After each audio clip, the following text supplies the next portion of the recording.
The Centers for Disease Control and Prevention on Tuesday confirmed the first case of Ebola has been diagnosed in the United States. Texas Health Presbyterian Hospital of Dallas officials said in a statement Monday that a patient was being tested for Ebola and had been placed in strict isolation due to the patient's symptoms and recent travel history. The patient left Liberia on September 19th and arrived in the United States on September 20th. CDC Director Dr. Tom Frieden said the patient expressed no signs of Ebola when departing Liberia or entering this country, but 4 or 5 days later on the 24th of September, he began to develop symptoms according to Frieden. According to CDC officials, it is highly likely patient 1 has infected other people. The president has been notified by email of this case. He is expected to address the nation after he returns from vacation at an undisclosed location. The Department of Homeland Security Inspector General issued a scathing report in early September, warning the CDC was woefully unprepared for a pandemic, with expired medicines and inadequate resources to effectively equip its top responders in the event of an outbreak. Are rapidly emerging in towns and military bases housing undocumented immigrants. The CDC has outbreak specialists in places who are currently attempting to identify whether the causative agent is bacterial or viral. These illnesses are now appearing in communities near where the government is housing scores of illegal immigrants in detention centers. Sending your children to schools where illegal, undocumented immigrants are now being schooled can expose your children to scores of infectious agents. What can you do? Good hand washing, covering your cough, and not sending your child to schools can help prevent infection. In other words, homeschooling is a preventive option as there's no antiviral medicine, vaccine. Subsequently, avoiding exposure and washing hands is your children's only defense. Clearly, Obama is by overloading the government with financial demands and healthcare problems that cannot be met. This will collapse our society by creating chaos. Involve your family in activities that do not involve contact with those who may be infected. Outdoor activities such as gardening and landscape projects can be an alternative to contact sports which easily transmit diseases. Building walls and evergreen screens will help families obtain more privacy and thus have less contact with neighbors. This will help reduce contact exposures by shielding family members. Great tree suggestions for fast-growing screening include arborvitae, cypresses, pines and spruce trees. The fastest and hardiest tree for northeast landscapes is the green giant arborvitae. Highland Hill Farm is a leading grower of green giants.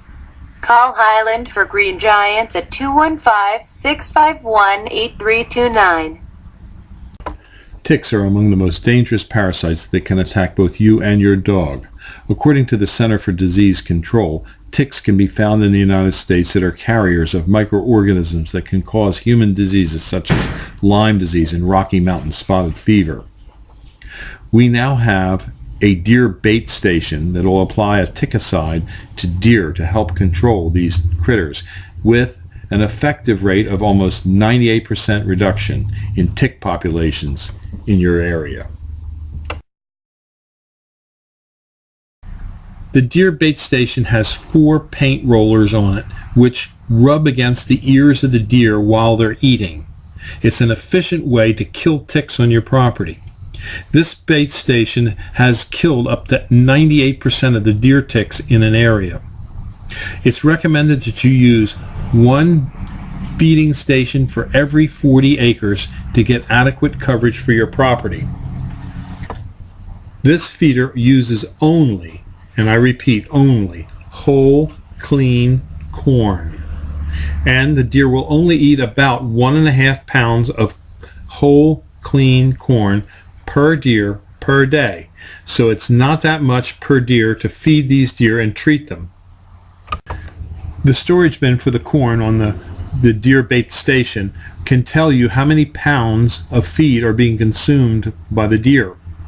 This relates directly to the amount of pesticide you're going to apply to the paint rollers. You need to follow the directions on the label to figure out how much pesticide to apply to the rollers. It's not difficult. It's very easy to do. This is the applicator gun. By squeezing this, fluid will be sucked up through this tube that goes into the can. This is the pesticide. Follow the application directions and wear gloves. This is a new unit, so it's not dirty. But you'll draw in the amount of pesticide needed, and then you'll just push it down on top of the paint roller. So it's very easy to use. If you have any questions about it, read the directions. The directions are thorough.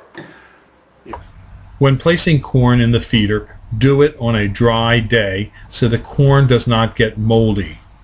Deer will not eat moldy corn, and moldy corn won't flow through the system to the troughs where the deer feed.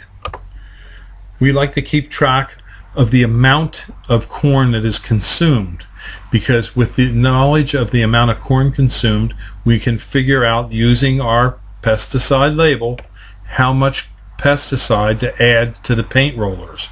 Also, we like to make sure that in the trough where the deer feed, there isn't much corn.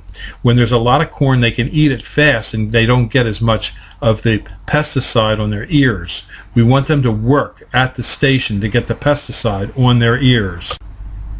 We check the station once a week to make sure that the hopper where the deer feed from is clean and that the corn will flow out, that we have corn in our storage bin, and that we have the correct amount of pesticide on the paint roller applicators. In this manner, deer in your neighborhood will become your tick-killing machines. The efficiency of this feeder in eliminating ticks in an area can be upwards to 98%. A 98% reduction in ticks will mean that your likelihood of catching the Lyme disease will dramatically go down.